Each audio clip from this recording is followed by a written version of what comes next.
బా ఇదేం పని వదిలిపెట్టండి. మంచి పనే, పరయాలని పట్టుకుంటే తప్పు కానీ నిన్ను పట్టుకుంటే తప్పేంటి? తప్పు లేదు కానీ ఎప్పటికీ అదే పనా? రాత్రి దాకా ఓపి పట్టలేవా?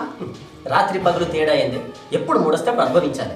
నీకు ఎప్పుడు పడితే అప్పుడు మూడు వస్తుంది కానీ నాకైతే రాదు. ఈ మధ్య నీలో బాగా మార్పు వస్తుంది. మార్పులు నాలో కాదు నీలో వస్తున్నాయి.